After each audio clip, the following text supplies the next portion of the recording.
Hello students, my name is Rohit Kushwaha. तो जैसा कि आप लोगों को याद होगा कि हम लोग सॉलिड स्टेट के बारे में डिस्कस कर रहे थे।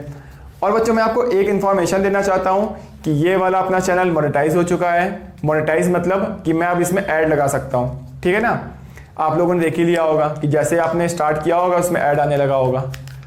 तो बच्चों, थैंक यू सो मच आप लोगों को, क्योंकि आप लोगों ने चैनल को सब्सक्राइब किया, वीडियो को लाइक किया और अपने फ्रेंड्स के साथ बहुत सारे लोगों ने वीडियो शेयर किया। और मैंने ये भी देखा कि बहुत सारे लोगों ने स्टेटस भी डाल दिया कि सर के चैनल को सब्सक्राइब कीजिए। So thank you so much. अगर ऐसे ही रहा तो हम लोगों के कुछ टाइम बाद लाख सब्सक्राइबर भी होंगे और 1 मिलियन भी पहुंच जाएंगे, ठीक है ना। तो फिर ठीक है, देखो हम लोग टॉपिक स्टार्ट करते हैं। तो आज हम लोग पढ़ेंगे इम्प्योरिटी डिफेक्ट के बारे में। तो अगर आपने लास्ट क्लास में लास्ट लेक्चर देखा होगा तो आपको याद होगा कि टाइप्स ऑफ डिफेक्ट के बारे में हम डिस्कस कर रहे थे। पहला हम लोग ने पढ़ा था स्टोइचोमेट्रिक पॉइंट डिफेक्ट, दूसरा पढ़ा था नॉन स्टोइचोमेट्रिक पॉइंट डिफेक्ट। तो आज थर्ड नंबर पढ़ेंगे हम लोग इम्प्योरिटी डिफेक्ट के बारे में। क्या ये बात समझ में आप लोगों को? तो मैं इसको आपको एक एग्जाम्पल के थ्रू समझाना चाहता हूँ। तो जैसे क्या लिखा हुआ है, if NaCl is dope with इतने मोल % of SrCl2 the number of cation vacancy is, ये पूछ रहा है। यानी वो पूछ क्या रहा है, डोपिंग मतलब क्या होता है, इम्प्योरिटी को ऐड करना होता है। तो बोल रहा है इतने मोल % ऑफ SrCl2, यानी बोल रहा है इतने मोल % हमेशा किसे लेते हैं, 100 से लेते हैं। तो 100 मोल्स में कितने SrCl2 डाले गए, 10⁻⁻4 मोल SrCl2 को ऐड किया गया है, ठीक है। अब बच्चों इसको ऐड करने से क्या होगा, पहले तो ये देखो। तो बच्चों देखो, मैं पहले तो NaCl लैटिस बना देता हूं। तो ध्यान से देखते रहो आप लोग।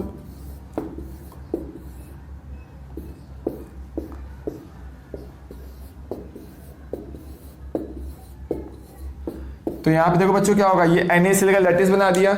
यहां पे मैंने क्या कर दिया, यहां पे मैंने Na+ लिख दिया और यहां पे Cl- है। यहां पे Na+ है, यहां पे Cl- है।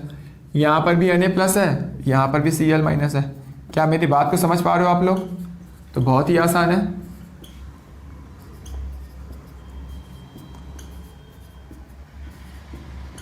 तो ये मैंने लैटिस कंप्लीट कर दिया। तो ये तुम्हारा आइडियल क्रिस्टल है। अब इसे मैंने क्या किया, SrCl2 की मैंने डोपिंग करा दी, यानी मैंने थोड़ा सा इम्प्योरिटी ऐड कर दिया, मतलब Sr+2 थोड़ा सा इसमें ऐड कर दिया। अब जब तुम इसमें ऐड करोगे मतलब क्या होगा, Sr पे +2 में देखो यहाँ पे क्या होगा, यहाँ पर Sr+2 का चार्ज है, जबकि यहाँ पर NaCl में अगर तुम ध्यान से देखोगे तो यहाँ पर Na+1 का चार्ज है, ठीक है। यानी यहाँ पर अब न्यूट्रल स्ट्रक्चर सबसे ज्यादा स्टेबल होता है, यानी यहाँ से क्या होगा, 2 Na+ मिसिंग होंगे। तो जब 2 एटम मिसिंग होंगे तब क्या होगा, एक Sr+2 आएगा। तो अभी भी देखो ओवरऑल ये क्या होगा, न्यूट्रल हो गया, क्योंकि 2 प्लस चार्ज कम हुआ और 1 प्लस चार्ज आ गया। इसका मतलब हुआ क्या, यहाँ पर 2 Na+, ये क्या हो गए, ये रिप्लेस हो गए, किससे हो गए, एक Sr+2 से हो गए। क्लियर है। अब जैसे एक Sr+2 आएगा तो 2 Na+ निकल गया और एक Sr+2 आ गया। तो यहां पर देखो एक वैकेंसी क्रिएट हुई। तो इसको देखो बच्चों, इस वैकेंसी को हम लोग क्या बोलते हैं, इसको बोलते हैं कैटायन वैकेंसी बोलते हैं। यानी देखो यहां पर क्या होगा, 1 कैटायन वैकेंसी क्रिएट होगी।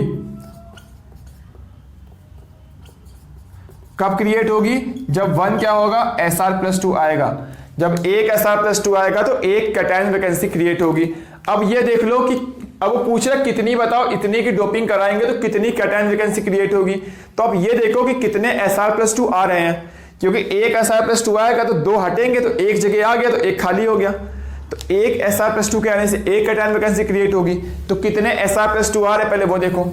तो देखो बच्चों कैसे देखेंगे, तो बच्चों इतने मोल में इतने मोल Sr+2 डाले गए हैं, यानी इसका मतलब अगर मैं बात करूं एक मोल में कितना डाला गया होगा, तो 10⁻⁻4 डिवाइड बाई 100, इतने मोल SrCl2 डाले गए हैं।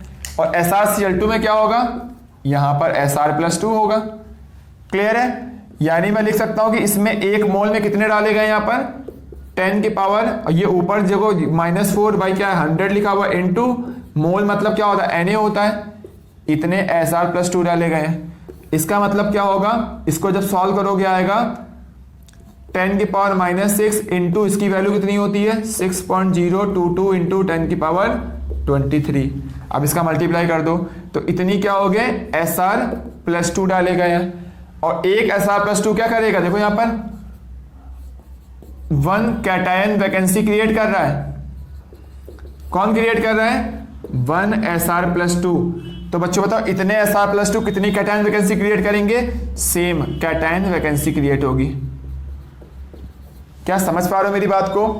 अगर आपको अभी भी कोई डाउट लग रहा है तो प्लीज कमेंट करके मुझे जरूर पूछिएगा, ठीक है ना। तो आप इसको जल्दी से नोट कर लीजिए। तो बस इतना ही सब लोगों को इसमें पढ़ना था।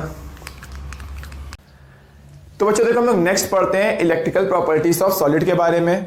तो ये मेनली आपको फिजिक्स में डिटेल में डिस्कस होता है, ठीक है ना। तो बट यहाँ पे केमिस्ट्री के एनसीईआरटी में आपको दिया हुआ है, तो मैं आपको एक बार समझा देता हूँ, ठीक है। तो देखो जो कंडक्टर, सेमीकंडक्टर, इंसुलेटर होते क्या है। तो देखो बच्चों कंडक्टर्स एक ऐसे मटेरियल होते हैं जो इलेक्ट्रिक करंट को कंडक्ट करते हैं। इंसुलेटर क्या होते हैं, जो इलेक्ट्रिक करंट को कंडक्ट नहीं करते हैं, ठीक है ना। और सेमीकंडक्टर जो इन दोनों के बीच में होते हैं। आई बात समझ में आप लोगों को? यानी आप ये बोल सकते हो कि कंडक्टर्स क्या होते हैं जिनकी कंडक्टिविटी हाई होती है, ठीक है ना। और सेमीकंडक्टर क्या होते हैं जिसकी कंडक्टिविटी क्या होती है, लो होती है। यानी आप बोल सकते हो इन दोनों की क्या होती है, बीच में होती है। क्या आई बात समझ में आप लोगों को? तो जल्दी से आप स्क्रीनशॉट ले लीजिए इसका। तो ले लिया होगा आप लोगों ने। तो फिर भी देखो इंसुलेटर्स यहाँ पे लिखा हुआ है। इंसुलेटर्स क्या होते हैं, एक ऐसे मटेरियल होते हैं जो इलेक्ट्रिक करंट को कंडक्ट नहीं करते हैं, ठीक है ना। फॉर एग्जांपल इंसुलेटर के एग्जांपल क्या हो गए, plastic, rubber, paper, glass, air, ये सब क्या है, इंसुलेटर है, ठीक है। और वैक्यूम भी क्या होता है, वो भी इंसुलेटर होता है, बट वो कोई मटेरियल नहीं है। तो आप लोग देख लीजिए, एक बार पढ़ लीजिए। अगर आपको अभी भी कोई डाउट है तो प्लीज कमेंट करके जरूर बताइएगा। तो बच्चों देखो हम लोग नेक्स्ट पढ़ते हैं conduction of electricity in metals के बारे में। तो मेटल्स जो होते हैं वो इलेक्ट्रिसिटी को कंडक्ट कर सकते हैं, ठीक है ना। किस स्टेट में, solid as well as molten state में। क्या आई बात समझ में आप लोगों को? किसकी वजह से कर सकते हैं, वैलेंस इलेक्ट्रॉन की वजह से कर सकते हैं। तो वही देखो यहाँ पे लिखा हुआ है, metal conduct electricity in solid as well as molten state. The conductivity of metals depend upon the number of valence electron available per atom. क्या आई बात समझ में आप लोगों को? तो आप लोग क्या करो, जल्दी से इसको नोट कर लो।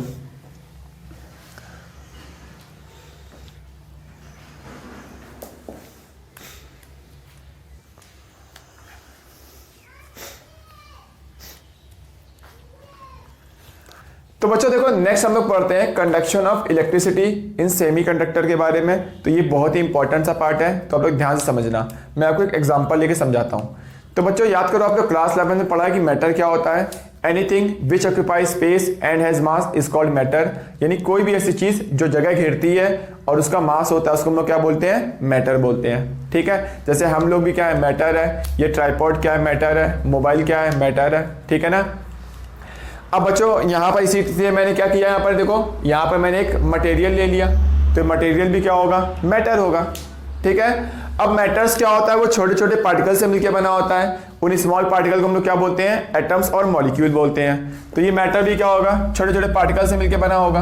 तो मैंने यहाँ देखो पार्टिकल्स रख दिए, तो बहुत सारे देखो पार्टिकल्स हैं। क्या आई बात समझ में आप लोगों को?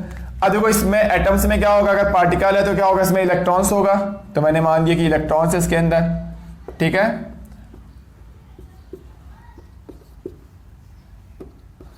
ये हो गया।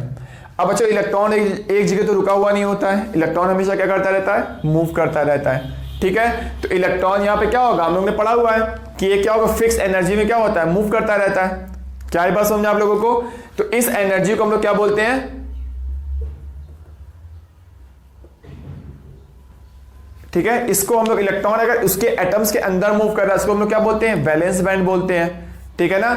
अगर इलेक्ट्रॉन, इस इलेक्ट्रॉन को थोड़ी सी अगर मान लो तुमने क्या दी, इलेक्ट्रॉन निकल गया, एनर्जी दी, तो यहाँ पे इलेक्ट्रॉन निकल के मान लो यहाँ पर इसमें आ गया। अगर यहाँ इलेक्ट्रॉन मूव करने लगेगा, ध्यान से देखो, अगर यही सेम इलेक्ट्रॉन अगर यहाँ मूव करने लगेगा, ठीक है ना, तो इसको हम लोग क्या बोलते हैं, इसको बोलते हैं कंडक्शन बैंड। क्या आई बात समझ में आप लोगों को? तो इलेक्ट्रॉन इसी के अंदर मूव कर रहा है तो क्या हो गया, वैलेंस बैंड हो गया। इसके बाहर मूव कर रहा है, इसको क्या बोलते हैं, कंडक्शन बैंड बोलते हैं, ठीक है। बहुत ही सिंपल लैंग्वेज में मैं आपको समझाने को ट्राई कर रहा हूं, तो ध्यान से समझना। और वैलेंस बैंड और कंडक्शन बैंड के जो बीच में गैप होता है, यानी इसकी मान लो अगर एनर्जी डिफरेंट है, तो तो यहां पे जब थोड़ी सी एनर्जी दोगे तो क्या होगा, इलेक्ट्रॉन, वैलेंस इलेक्ट्रॉन इसका एटम से निकल के बाहर आ जाएगा, ठीक है। और बाहर आ जाएगा मतलब क्या होगा, यहां मूव करने लगेगा, तो इसकी कंडक्शन बैंड की एनर्जी क्या होगी, वैलेंस बैंड से थोड़ी ज्यादा हो गई, ठीक है। यानी वैलेंस बैंड है और कंडक्शन बैंड है, इसके बीच का जो एनर्जी गैप होता है, देखो ध्यान से, इस एनर्जी गैप को हम लोग क्या बोलते हैं, बैंड गैप बोलते हैं, ठीक है। या फिर इसी को हम लोग क्या बोल सकते हैं, फॉरबिडन जोन भी बोलते हैं। क्या समझ पा रहे हो बात मेरी यहां पर, ठीक है ना। तो वैलेंस बैंड और कंडक्शन बैंड में जो एनर्जी गैप होता है उसको क्या बोलते हैं, बैंड गैप, ठीक है, या फिर फॉरबिडन जोन। तो आप लोग ध्यान से समझते रहो उसको बात को, ठीक है। अगर इस बैंड गैप की वैल्यू,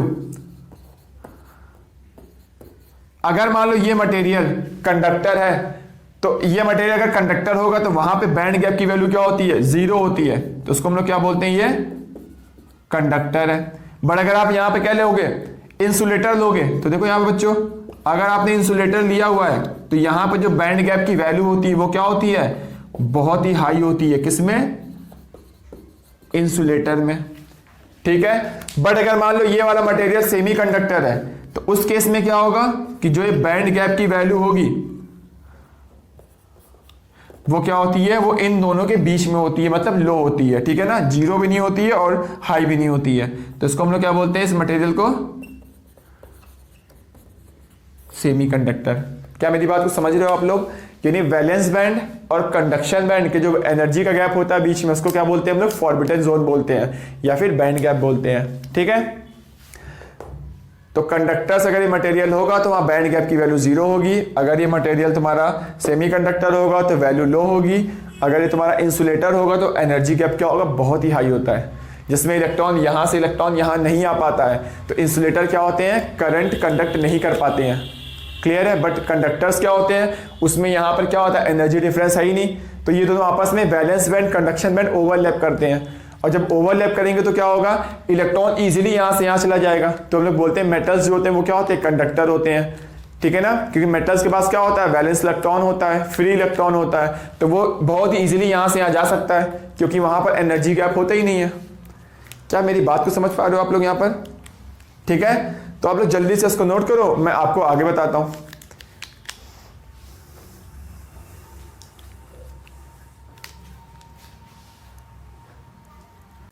तो बच्चों देखो, जितना भी अभी तक हम लोगों ने डिस्कस किया था, ठीक है ना, उसको जस्ट मैंने आपको समझाने के लिए बताया था कि आपको थोड़ा बहुत समझ में आ जाए, ठीक है ना। अब मैं जो बताने वाला हूं उससे आपको फील आएगा, ठीक है, कि बैंड एक्चुअल में होता क्या है। तो देखो बच्चों, ध्यान से सुनना इस बात को। तो देखो बच्चों, जैसे कि ये क्या लिया, मैंने एक मटेरियल ले लिया, ठीक है। अब मटेरियल में क्या होगा, बहुत सारे पार्टिकल्स होंगे, मैंने इन पार्टिकल्स को ऐसे लिख दिया, यानी से बहुत सारे एटम्स होंगे मान लो, ठीक है। अब बच्चों याद करो कि यहां पर एटम्स क्या सब एक साथ हैं, तो एटम्स एक साथ कब रहते हैं, जब उसमें कोई ना कोई इंटरेक्शन लग रहा हो, यानी हम लोग बॉन्ड के बारे में पढ़ते हैं क्लास 11th में, केमिकल बॉन्डिंग में। तो बॉन्ड भी क्या होता है, दो टाइप का होता है, एक वो बॉन्ड जो एटम एटम के बीच में बनता है, और एक वो बॉन्ड जो मॉलिक्यूल मॉलिक्यूल के बीच में बनता है। तो जो बॉन्ड एटम एटम के बीच में बनता है उसको बोलते हैं इंटर एटॉमिक बॉन्ड, और वो स्ट्रॉन्ग बॉन्ड होते हैं। For example ionic bond, covalent bond, metallic bond, coordinate bond, ये सब इंटर एटॉमिक बॉन्ड होते हैं। और जो बॉन्ड मॉलिक्यूल मॉलिक्यूल के बीच में बनता है उसको हम लोग क्या बोलते हैं, इंटर मॉलिक्यूलर बॉन्ड बोलते हैं। जैसे हाइड्रोजन बॉन्ड हो गया, वैन डर वाल्स फोर्स हो गया, तो वो सारे क्या होते हैं, वीक बॉन्ड होते हैं as compare to inter atomic bond, ठीक है। तो यहां पर भी क्या होगा, देखो अब देखो, अब हम लोगों ने उसके बाद एमओटी पढ़ा था। आप लोग याद करो कि हम लोगों ने पढ़ा था कि एटम्स में जो ऑर्बिटल्स होते हैं उसको हम लोग क्या बोलते हैं, एटॉमिक ऑर्बिटल्स बोलते हैं, ठीक है ना। और मॉलिक्यूल में जो ऑर्बिटल्स होते हैं उनको क्या बोलते हैं, मॉलिक्यूलर ऑर्बिटल बोलते हैं। ये हम लोगों ने एमओटी में डिस्कस किया था, ठीक है। तो बच्चों यहां पर देखो, अगर आप तुम यहां पर ध्यान से देखोगे, देखो यहां पर, तो यहां पे एक एटम तो नहीं है, बहुत सारे एटम्स हैं। तो इसमें क्या होगा, एटम्स में एनर्जी का लेवल होता है, इसमें भी क्या होगा, एनर्जी का लेवल होगा। तो यहाँ बहुत सारे एनर्जी, तो यहाँ पे बहुत सारे क्या है, एनर्जी लेवल है। और हर किसी के एनर्जी लेवल क्या होंगे, बहुत ही पास पास होते हैं, इतने पास पास होते हैं कि तुम अगर सबको कंबाइन करके देखोगे तो यहां पर क्या होगा, एक बैंड टाइप का बनाते हैं, इसको हम लोग क्या बोलते हैं, इसको बैंड बोलते हैं। क्या आई बात समझ में, बैंड मतलब क्या होता है कि बहुत सारे एटम्स है, सबका एनर्जी लेवल क्या होता है, बहुत ही पास पास होता है, तो वो एक बैंड बना लेते हैं, जिसको हम लोग क्या बोलते हैं, ऐसा दिखेगा आपको, तो इसको हम लोग बैंड बोलते हैं, क्लियर है आप लोगों को? फिर देखो बच्चों, हम लोगों ने उसके बाद क्या पढ़ा था कि एक हम लोग ने इलेक्ट्रॉनिक कॉन्फ़िगरेशन किया था एमओटी से, याद है आप लोगों को? तो इलेक्ट्रॉनिक कॉन्फ़िगरेशन हम लोगों ने कैसे किया था? तो एमओटी में हम लोग क्या कर रहे थे, इलेक्ट्रॉन फिलअप कर रहे थे। तो इलेक्ट्रॉन मालूम है फिलअप करते जाऊंगा, फिलअप करते जाऊंगा, फिलअप करते जाऊंगा, तो मान लो यहां तक आया, इलेक्ट्रॉन खत्म हो गया। ठीक है, इसके बाद मान लो मॉलिक्यूलर ऑर्बिटल्स क्या थे, खाली थे।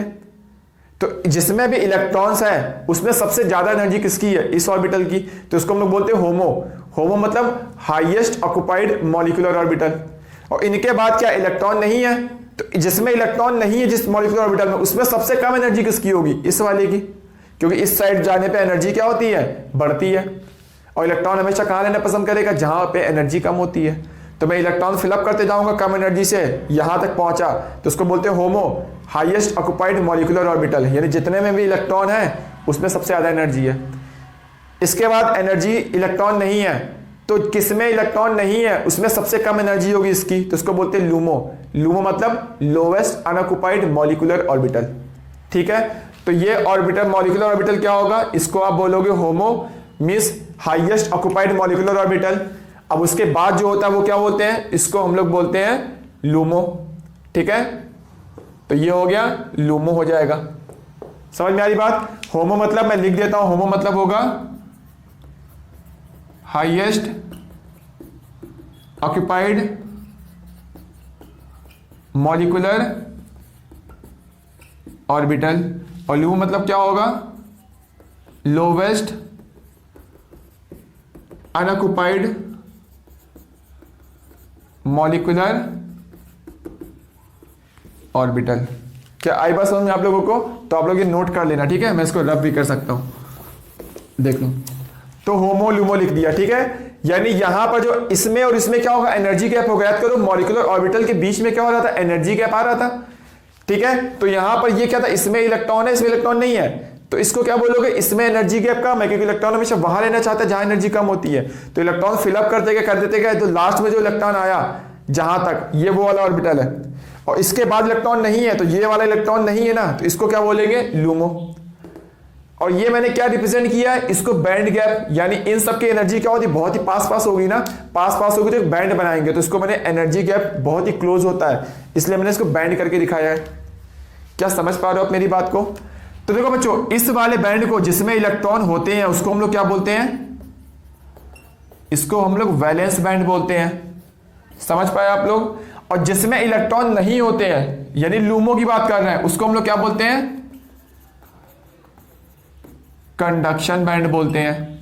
ठीक है, और इसके बीच में जो एनर्जी गैप है, देखो बच्चों, इसके बीच में जो एनर्जी गैप है, ठीक है, इसको हम लोग क्या बोलते हैं, इसको हम लोग बैंड गैप भी बोलते हैं, या फिर फॉरबिडन जोन भी बोलते हैं। क्या मेरी बात को समझ पा रहे हो आप लोग? यानी वैलेंस बैंड और कंडक्शन बैंड के जो बीच का एनर्जी गैप होता है उसको हम लोग क्या बोलते हैं, बैंड गैप या फिर फॉरबिडन जोन बोलते हैं। क्लियर है? अब देखो फिर सेम वैसे ही, अगर आप बोलोगे ये मटेरियल कंडक्टर है, ठीक है, अगर कंडक्टर हुआ तो मैं बोल सकता हूं यहां पर जो बैंड गैप की वैल्यू होती है वो कितनी होगी, 0 होगी। यानी यहां पर क्या होगा, होमो और लूमो क्या होगा तुम्हारा, ये ओवरलैप कर जाते हैं, मतलब इसमें एनर्जी गैप होता ही नहीं है, एनर्जी गैप 0 होता है। यानी इलेक्ट्रॉन इजीली यहां से यहां आ सकता है। मेरी बात को समझ रहे हो आप लोग? यानी वैलेंस बैंड से कंडक्शन बैंड में बहुत इजीली इलेक्ट्रॉन जा सकता है, क्योंकि दोनों की एनर्जी बराबर है, और इलेक्ट्रॉन हमेशा वहां पे घूमता रहेगा जहां एनर्जी बराबर होगी।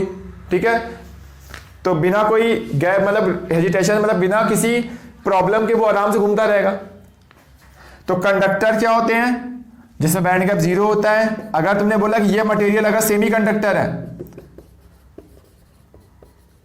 तो सेमीकंडक्टर मानोगे, इसका मतलब क्या होगा कि यहां पे जो बैंड गैप है वो क्या है तुम्हारा, वो लो होता है सेमीकंडक्टर में।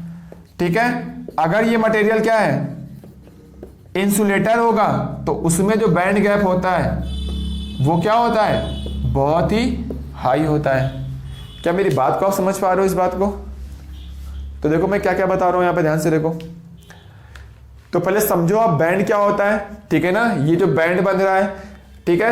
अब इसको बोलते हैं वैलेंस बैंड, इसको बोलते हैं कंडक्शन बैंड। वैलेंस बैंड जिसमें इलेक्ट्रॉन होते हैं हाईएस्ट ऑक्युपाइड मॉलिक्यूलर ऑर्बिटल को बोलते हैं, और कंडक्शन बैंड मींस ये भी मॉलिक्यूलर ऑर्बिटल है बट ये लोवेस्ट अनऑक्युपाइड मॉलिक्यूलर ऑर्बिटल है, और इसके जो गैप को बोलते हैं बैंड गैप। ठीक है, तो आप लोग जल्दी से इसको नोट करिए, फिर मैं आगे डिस्कस करता हूं।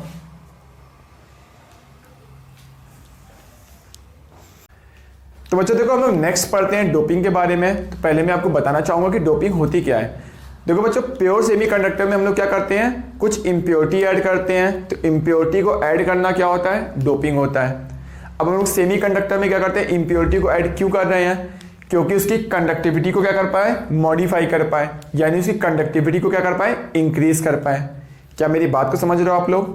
तो देखो वही यहाँ पे लिखा हुआ है। तो डोपिंग क्या होती है, डोपिंग मीन्स क्या होता है, इसमें हम इंट्रोड्यूस करते हैं इम्प्योरिटी को। किस में इंट्रोड्यूस करते हैं, सेमीकंडक्टर में, ठीक है ना, जिससे उसकी कंडक्टिविटी क्या हो पाए, मॉडिफाई हो पाए, यानी इंक्रीज हो पाए। ठीक है,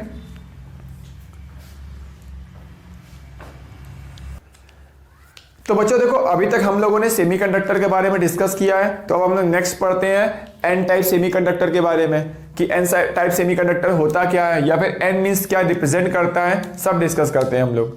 ठीक है, तो अब हम लोग क्या कर रहे हैं, सेमीकंडक्टर में इम्प्योरिटी को ऐड कर रहे हैं, यानी हम लोग डोपिंग करवा रहे हैं।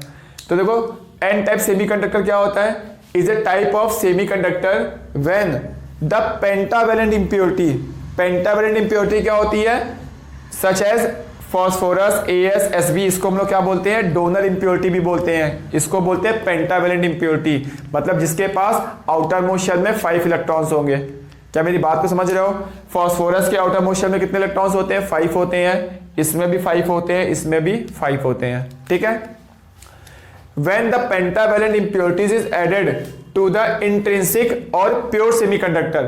तो इंट्रिंसिक सेमीकंडक्टर और प्योर सेमीकंडक्टर दोनों सेम ही होता है। ठीक है ना, क्या है सेमीकंडक्टर, SI या G, जैसा कि आपको पहले से ही पता है। Then it is said to be N type semiconductor. तो बच्चों ये बोलना चाहता है कि यहां पर क्या है, मैंने प्योर सेमीकंडक्टर लिया, ठीक है, तो ये सिलिकॉन है, प्योर सेमीकंडक्टर, देखो ध्यान से,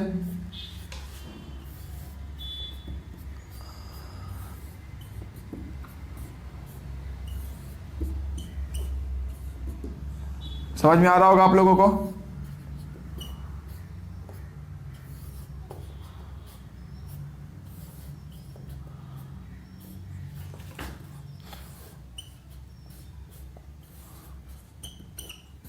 ये हो गया, ठीक है बच्चों। चलो मैं और इसको नीचे बना देता हूं।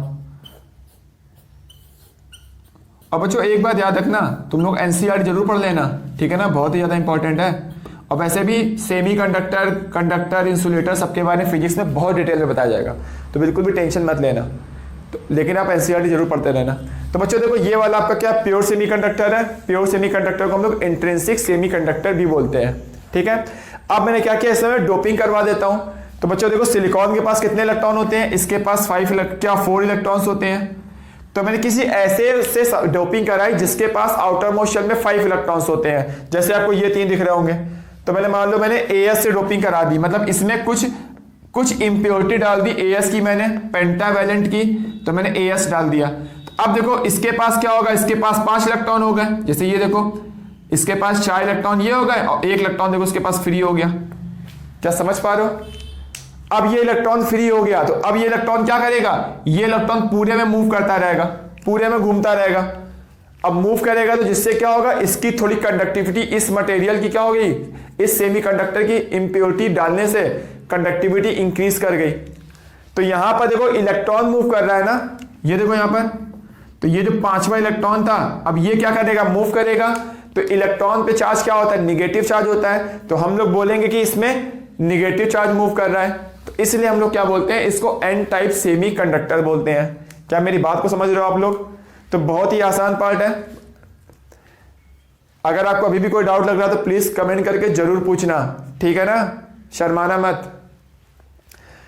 तो फिर आप नोट कर लो अगर समझ में आ गया है तो वैसे कुछ इंपॉर्टेंट पॉइंट है। एन टाइप सेमीकंडक्टर में क्या होता है, सेमीकंडक्टर में हम लोग इंप्योरिटी को ऐड कर रहे हैं। एन टाइप क्यों बोल रहे हैं, क्योंकि मैंने ऐसी इंप्योरिटी ऐड की है जिसमें क्या होगा, तुम्हारा वैलेंसी 5 है, ठीक है ना, जिसमें एक इलेक्ट्रॉन एक्स्ट्रा होता है, तो वो इलेक्ट्रॉन जब मूव करेगा मतलब निगेटिव चार्ज मूव करेगा।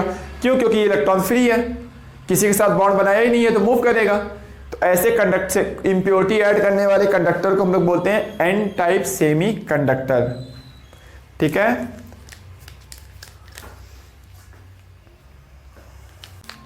तो बच्चों देखो लोग नेक्स्ट डिस्कस करते हैं पी टाइप सेमीकंडक्टर के बारे में। अब हम लोग क्या करेंगे, सेमीकंडक्टर के अंदर इंप्योरिटी को ऐड कर रहे हैं, बट वो कौन सी इंप्योरिटी होगी, ट्राईवैलेंट इंप्योरिटी होगी, यानी जिसके आउटर मोस्ट शेल में कितने इलेक्ट्रॉन्स होंगे, 3 इलेक्ट्रॉन्स होंगे। जैसे ट्राईवैलेंट इंप्योरिटी क्या लिखा हुआ है, जैसे ये 4 इंप्योरिटी लिखी हुई है, बोरॉन, एल्यूमिनियम, गैलियम, ये सब क्या है, ट्राईवैलेंट इंप्योरिटी है। और इन्हीं इंप्योरिटी को हम लोग एक्सेप्टर इंप्योरिटी भी बोलते हैं। तो आपको ये बात याद रखनी है। ठीक है, अब बच्चों मैंने क्या किया, सेमीकंडक्टर में ट्राईवैलेंट इंप्योरिटी को ऐड कर दिया। तो बच्चों ऐसे सेमीकंडक्टर को क्या बोलते हैं, पी टाइप सेमीकंडक्टर बोलते हैं। देखो मैं आपको यहाँ एग्जांपल लेके समझाता हूं। और बच्चों आप लोग एनसीईआरटी जरूर पढ़ना, उसको मत छोड़ना, क्योंकि थ्योरी का पार्ट है। ठीक है, क्योंकि जितनी भी समझने वाली चीजें थी, जो बहुत इंपॉर्टेंट चीजें थी, वो हम लोग ने ऑलरेडी डिस्कस कर दिया है। कोऑर्डिनेशन नंबर के बारे में, है ना, एफसीसी के बारे में, सब चीजें डिस्कस कर ली हम लोगों ने। तो बच्चों देखो यहां पर ये प्योर सेमीकंडक्टर में पहले बनाता हूं। जैसे ये ले लिया मैंने, तो प्योर सेमीकंडक्टर को ही इंट्रिंसिक सेमीकंडक्टर बोलते हैं हम लोग।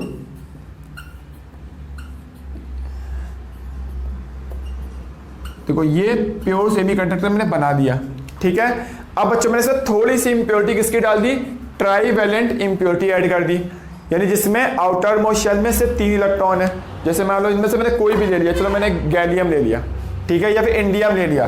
तो मैंने क्या किया, देखो इंडियम की यहाँ पे मैंने क्या कर दी, इंप्योरिटी डाल दी। तो अगर आप बच्चों ध्यान से देखो, सिलिकॉन के पास तो 4 इलेक्ट्रॉन होते हैं, हर सिलिकॉन के पास 4 इलेक्ट्रॉन होगा। ध्यान से देखो, क्या मेरी बात को समझ रहे हो आप लोग?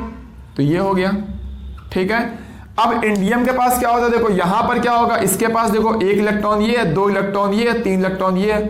अब इसके पास तो 4 इलेक्ट्रॉन नहीं होते हैं, क्योंकि मैं ट्राईवैलेंट बोल ही रहा हूं, यानी इसके आउटर मोस्ट शेल में 3 इलेक्ट्रॉन है, मतलब यहां पर इलेक्ट्रॉन नहीं होगा। इलेक्ट्रॉन नहीं होगा मतलब मैं बोलता हूं ये होल होगा। तो इसको हम लोग बच्चों क्या बोलते हैं, इसको होल बोलते हैं। क्या मेरी बात को समझ पा रहे हो? ठीक है ना, तो ये होल लिखा हुआ है, तो मैं इसको रफ कर देता हूं। तो बच्चों देखो इस केस में क्या होगा, एक होल क्रिएट हो गया। अब देखो एन टाइप सेमीकंडक्टर में निगेटिव चार्ज मूव करता है, मतलब इलेक्ट्रॉन मूव करता है। तो पी टाइप सेमीकंडक्टर में ये मत बोलना कि प्रोटॉन मूव करता है, मतलब पॉजिटिव चार्ज मूव करता है, क्योंकि प्रोटॉन मूव नहीं कर सकता है ना। प्रोटॉन तो न्यूक्लियस के अंदर होता है और उसका मास भी बहुत ज्यादा होता है एज कंपेयर टू इलेक्ट्रॉन। मेरी बात को समझ रहा हूं? तो इलेक्ट्रॉन का मास प्रोटॉन के मास से नेग्लिजिबल होता है, यानी प्रोटॉन का मास बहुत ज्यादा होता है और वो न्यूक्लियस के अंदर होता है। तो पी टाइप मतलब ये नहीं कि प्रोटॉन मूव कर रहा है, ये तुम गलत बोल रहे हो। तो पी टाइप मतलब क्या होगा, यहां पर होल मूव कर रहा है, जहां पे इलेक्ट्रॉन नहीं है उसको हम लोग क्या बोलते हैं, यहां पे एक होल क्रिएट हो गया है। और इलेक्ट्रॉन का अपोजिट क्या होता है, इलेक्ट्रॉन है मतलब निगेटिव चार्ज है, इलेक्ट्रॉन नहीं है मतलब होल है, मतलब बोलते हो पॉजिटिव चार्ज है। तो उसको बोल सकते हो कि पॉजिटिव चार्ज है, ठीक है, बट वो प्रोटॉन नहीं है। तो बच्चों अब क्या होगा, बच्चों देखो यहां पर ये होल यहां पर आ गया। अब अगर देखो यहां पे वाला इलेक्ट्रॉन मान लो यहां आ जाए, पहले होल देखो यहां पर था, अब ये इलेक्ट्रॉन अगर उड़ के यहां पे आ जाएगा, मान लो यहां पर मूव करके, तो यहां होल क्रिएट हो जाएगा। अब यही इलेक्ट्रॉन देखो यहां से क्या होगा, यहां पर अगर आ जाएगा तो होल यहां क्रिएट हो जाएगा। तो पहले देखो बच्चों होल यहां था, फिर यहां आया, फिर यहां आया। अब क्या कर रहा है, देखो होल मूव कर रहा है, समझ पा रहे हो? पहले होल यहां पर था, फिर यहां पर था, फिर यहां पर आया। तो ऐसे पूरे में क्या होगा, होल मूव करता रहेगा। क्लियर है? होल मतलब क्या होगा, यहां पर होल मतलब जहां पे इलेक्ट्रॉन नहीं है उसको बोलते हैं पॉजिटिव चार्ज मूव कर रहा है, जबकि प्रोटॉन नहीं मूव कर रहा है। तो इस पॉजिटिव चार्ज मूव करेगा तो हम लोग क्या बोलते हैं, पी टाइप सेमीकंडक्टर। तो यहां इसके मूव करने से क्या होता है, इसकी कंडक्टिविटी इंक्रीज कर जाती है। क्या मेरी बात को समझ पा रहे हो आप लोग? ठीक है, तो आप लोग जल्दी से इसको नोट करिए। तो ऐसे सेमीकंडक्टर को क्या बोलते हैं, पी टाइप सेमीकंडक्टर बोलते हैं। तो अगर आपको अभी भी कोई डाउट है तो प्लीज कमेंट करके जरूर पूछिएगा, ठीक है ना? तो जल्दी से आप नोट कर लीजिए इसको।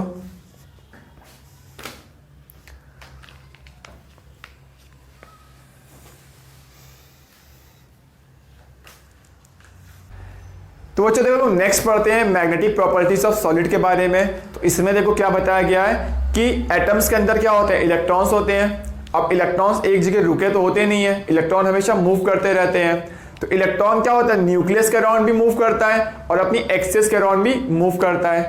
इसलिए इलेक्ट्रॉन क्या होता है, एक टाइनी मैग्नेट की तरह बिहेव करता है। समझ पा रहे हो मेरी बात को? देखो वही चीज लिखी हुई है, each electron in an atom behave like a tiny magnet, it's magnetic moment originate from two types of motion. कौन कौन से मोशन है? फर्स्ट क्या होगा, it's orbital motion around the nucleus, क्योंकि न्यूक्लियस के अराउंड इलेक्ट्रॉन क्या होता है, मूव करता रहता है। जैसे कि ये प्लस मतलब न्यूक्लियस दिखाया गया है, देखो इलेक्ट्रॉन मूव कर रहा है, तो उसको क्या बोलते हैं, इस डायरेक्शन में क्या आएगा, मैग्नेटिक डाइपोल मूवमेंट आएगा। ठीक है, जैसा कि आपने फिजिक्स में पढ़ा होगा, तो इतना मैं डिटेल में नहीं जा रहा हूं। सेकंड देखो, it's spin around its own axis, यानी क्या होता है, इलेक्ट्रॉन अपनी एक्सेस के अराउंड भी रोटेट करता है। कहां पे पढ़ा है तुमने, एटॉमिक स्ट्रक्चर में पढ़ा हुआ है, means structure of atom, class 11th में। ठीक है, तो रिवाइज कर लेना। तो यहाँ पे स्पिन के अराउंड भी इलेक्ट्रॉन क्या होता है, अपनी रोटेट करता रहता है। ठीक है ना, जैसे कि तुम अर्थ और सन ले सकते हो, तो अर्थ क्या कर रही है, सन के अराउंड रोटेट कर रही है, तो सन क्या हो गया, न्यूक्लियस हो गया मान लो, अर्थ क्या हो गई, मूव कर रही है। ठीक है, तो बोलेंगे ये वाला रोटेशन हो रहा है वहां पर। अब अर्थ अपनी एक्सेस के अराउंड भी रोटेट कर रही है, तो वो ये वाला मोशन हो गया।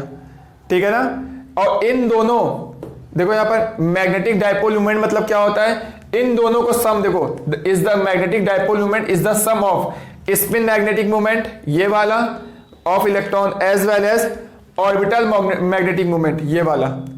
तो ऑर्बिटल मैग्नेटिक मूवमेंट और स्पिन मैग्नेटिक मूवमेंट दोनों के सम को हम लोग क्या बोलते हैं, मैग्नेटिक डाइपोल मूवमेंट बोलते हैं। ठीक है ना, तो यहां तक आप लोग जल्दी से इसको नोट करो, या फिर चाहो तो आप स्क्रीनशॉट ले लो। ले लिया आप लोगों ने? चलो फिर ठीक है।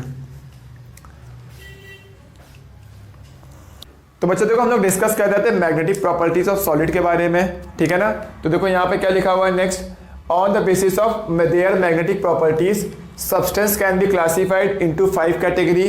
कौन कौन सी, diamagnetic, paramagnetic, ferromagnetic, anti ferromagnetic and ferrimagnetic. ठीक है ना, और पैरामैग्नेटिक और डायमैग्नेटिक तुम ऑलरेडी डिस्कस कर चुके हैं क्लास 11th में, केमिकल बॉन्डिंग में भी पढ़ा था हम लोगों ने।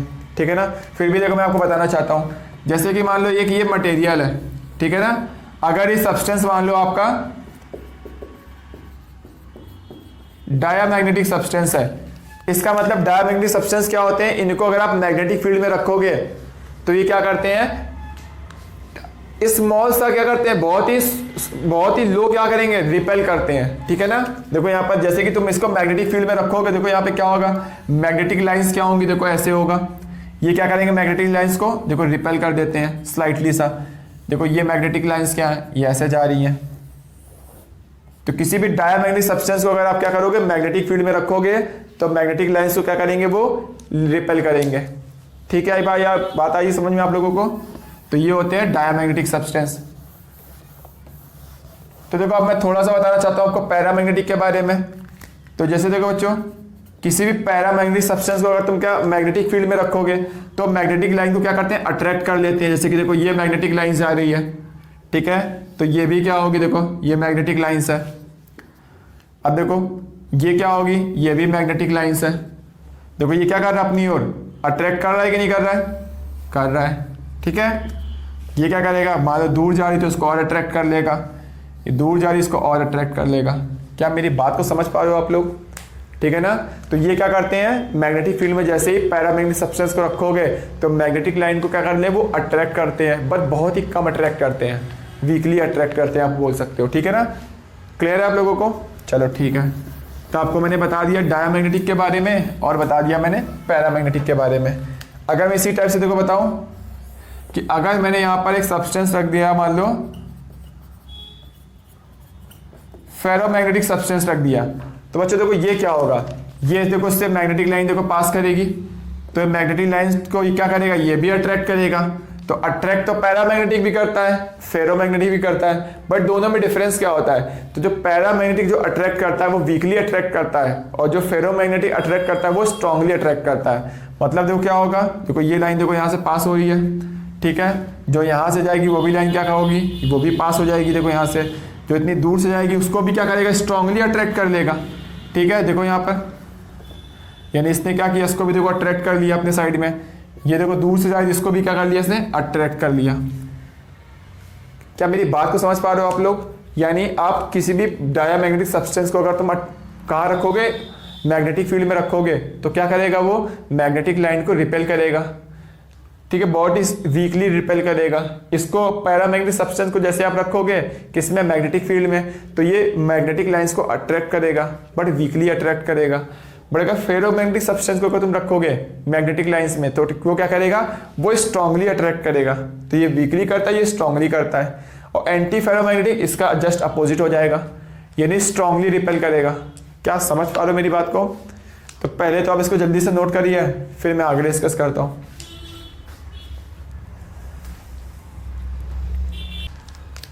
तो बच्चों देखो, अब नेक्स्ट मैं आपको समझाना चाहता हूँ, इन तीनों में मैं डिफरेंस बताना चाहता हूँ मैग्नेटिक डाइपोल मूवमेंट की वजह से। तो बच्चों याद करो, अभी मैंने मैग्नेटिक डाइपोल मूवमेंट जस्ट इसके पहले डिस्कस किया था। उसमें मैंने क्या बताया था कि इलेक्ट्रॉन्स जो होता है वो एटम्स में न्यूक्लियस के अराउंड भी रोटेट करता है और अपनी एक्सिस के अराउंड भी रोटेट करता है। इसलिए वहाँ पर क्या होता है, मैग्नेटिक डाइपोल मूवमेंट जनरेट होता है। ठीक है ना? तो यहाँ पर जैसे मान लो कोई भी एक मटेरियल लिया मैंने, ठीक है, इसमें कोई एक एटम तो होगा नहीं, इसमें बहुत सारे एटम्स होंगे। तो मैंने यहाँ पे देखो बहुत सारे एटम्स बना दिए, ध्यान से देखते जो आप लोग, ये बहुत सारे मैंने एटम्स बना दिए। ठीक है, अब बच्चों देखो यहाँ पर इस इलेक्ट्रॉन यहाँ पे एक मैग्नेटिक डाइपोल मूवमेंट आएगा, क्योंकि इसमें जो इलेक्ट्रॉन होगा वो न्यूक्लियस के अराउंड भी रोटेट करेगा और अपनी एक्सिस के अराउंड भी रोटेट करेगा। तो एक रिजल्टेंट क्या होगा, मैग्नेटिक डाइपोल मूवमेंट आएगा। मान लो उसकी डायरेक्शन इस साइड में आई, इसमें भी कुछ ना कुछ रिजल्टेंट आएगा, मान लो उसकी डायरेक्शन इस साइड में आई, इसमें भी कुछ रिजल्टेंट आएगा, मान लो इसकी डायरेक्शन इस साइड में आई, इसकी डायरेक्शन मान लो इस साइड में आ गई। ठीक है, कुछ ना कुछ रिजल्टेंट होगा। देखो मैंने सबकी डायरेक्शन बना दी यहाँ पर। क्या समझ पा रहे हो मेरी बात को? ठीक है, तो ऐसे यहाँ पे किसी भी मटेरियल में मैग्नेटिक डाइपोल मूवमेंट की डायरेक्शन कुछ ऐसे टाइप की होगी। क्लियर है? अब बच्चों मैंने क्या किया, इसी सब्सटेंस को मैंने क्या किया, मैग्नेटिक फील्ड में फिर से रख दिया। तो जैसे आप इसको मैग्नेटिक फील्ड में रखोगे, अगर वो सब्सटेंस फेरोमैग्नेटिक है, तो देखो बच्चों वहां पर क्या होगा, वहां पर ये जो ये मैग्नेटिक डाइपोल मूवमेंट है, जैसे आप इसको यहां पे कहां रखोगे, मैं लिख रहा हूं, देखो कहां रख रहे हैं हम लोग,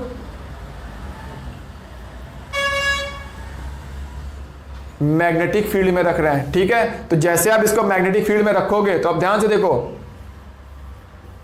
तो यहां पे जो मैग्नेटिक डाइपोल मूवमेंट होता है वो किस टाइप से अलाइन हो जाएगा, वो इस टाइप से अलाइन हो जाएगा। अगर वो सब्सटेंस फेरोमैग्नेटिक सब्सटेंस है तो सारे क्या होंगे, एक ही डायरेक्शन में अलाइन हो जाते हैं। क्या मेरी बात को समझ पा रहे हो आप लोग? ठीक है, अगर वो सब्सटेंस आपका एंटी फेरोमैग्नेटिक है, तब बच्चों देखो उस केस में क्या होगा, ध्यान से देखो, तो उस केस में जो ये मैग्नेटिक डाइपोल मूवमेंट है, ये देखो बच्चों यहाँ पर जो ये सब क्या होंगे तुम्हारे, इस टाइप से अलाइन हो जाएंगे। देखो इस टाइप से। ठीक है, यानी एक दूसरे को क्या कर देंगे, ये कैंसिल आउट कर देंगे। तो ऐसे सब्सटेंस को हम लोग क्या बोलते हैं, एंटी फेरोमैग्नेटिक बोलते हैं। ठीक है, अगर मान लो ये सब्सटेंस क्या है, फेरी मैग्नेटिक सब्सटेंस है, तो आप जैसे इसको मैग्नेटिक फील्ड में रखोगे, तो देखो यहाँ पर किस टाइप का इफेक्ट होगा। तो ये एक्चुअल में देखो मैं आपको बना के समझा देता हूं। तो ये जो सब्सटेंस है वो इस टाइप से अलाइन हो जाएंगे। तो यहाँ पे मान लो ये क्या होगा, कुछ मान लो ऊपर अलाइन हो गए, एक नीचे हो गया, फिर मान लो दो ऊपर अलाइन हो गए, यहाँ एक नीचे हो गया।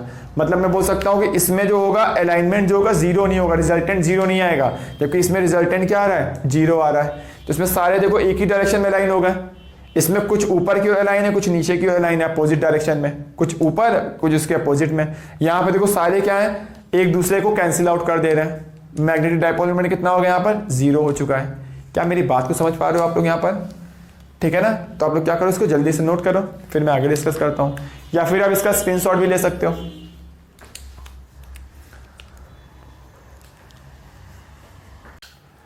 तो बच्चों देखो हम लोग आगे डिस्कस करते हैं। तो जैसा कि भी हम लोगों ने थोड़ी देर पहले पढ़ा था कि पैरामैग्नेटिक सब्सटेंस क्या होते हैं, ये वीकली अट्रैक्ट होते हैं मैग्नेटिक फील्ड में।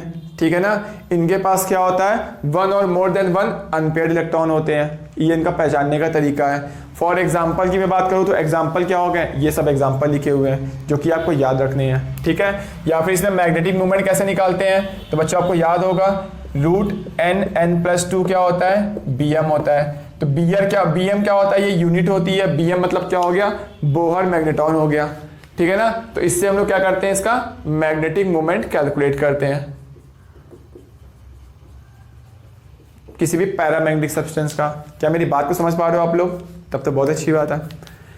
डायमैग्नेटिक सब्सटेंस क्या होते हैं? जिनके पास सारे इलेक्ट्रॉन पेयर्ड होते हैं, या फिर बोल सकते हो एक भी अनपेयर्ड इलेक्ट्रॉन नहीं होता है, जो मैग्नेटिक फील्ड में क्या करते हैं, स्लाइटली सा रिपेल करते हैं। ठीक है ना। उनके एग्जांपल्स क्या हो गए? NaCl, TiO2, V2O5 हो गया। तो बच्चों देखो ये सब आपको एग्जांपल्स याद रखने हैं। ठीक है, तो आप लोग इसका स्क्रीनशॉट ले लो। तो देखो अभी तक हम लोगों ने ये भी डिस्कस कर चुके हैं कि फेरोमैग्नेटिक सब्सटेंस क्या होते हैं, एंटी फेरोमैग्नेटिक सब्सटेंस क्या होते हैं और फेरीमैग्नेटिक सब्सटेंस क्या होते हैं। ठीक है ना। तो बच्चों देखो फेरोमैग्नेटिक सब्सटेंस, ये आपको इसके एग्जांपल्स याद रखने हैं, बहुत ही इंपॉर्टेंट एग्जांपल दिए हुए हैं। और ये सब्सटेंस क्या होते हैं? These substance can B permanently magnet. ठीक है ना। अब देखो बच्चों एंटी फेरोमैग्नेटिक सब्सटेंस है, इनका भी आपको एग्जांपल याद रखना है। ये कुछ एग्जांपल लिखे हुए हैं। ठीक है। और फेरी मैग्नेटिक सब्सटेंस है, उसका भी एग्जांपल आपको याद रखना है। ये एग्जांपल बहुत ही ज़्यादा इंपॉर्टेंट एग्जांपल है। ये लिखा है MgFe2O4, MgFe2O4, ये ZnFe2O4 लिखा हुआ है। तो आप इसका स्क्रीनशॉट ले लो। तो ले लिया होगा आप लोगों ने। और एक बात आपको और याद रखनी है कि these substance also loose magnetism on heating and become paramagnetic. ठीक है। तो बच्चों अगर आपको अभी भी कोई डाउट रह गया तो प्लीज़ कमेंट करके जरूर बताइएगा। तो आज आपका ये चैप्टर कंप्लीट हो चुका है। ठीक है ना। तो अब हम लोग नेक्स्ट क्लास में, तो पहले तो हम लोग क्या करेंगे, DPP सॉल्व करेंगे। फिर हम लोग अगर NCERT के आपको क्वेश्चंस में कोई डाउट होगा तो NCERT डिस्कस कर देंगे। ठीक है ना। और अब इसके बाद आपका टेस्ट होने वाला है। तो हम लोग सोल्यूशन चैप्टर पढ़ चुके हैं क्लास 12 का, और सॉलिड स्टेट पढ़ चुके हैं। ठीक है ना। तो दोनों चैप्टर का मैं आपका टेस्ट लेने वाला हूँ। क्लियर है? तो फिर नोट कर दो इसको आप।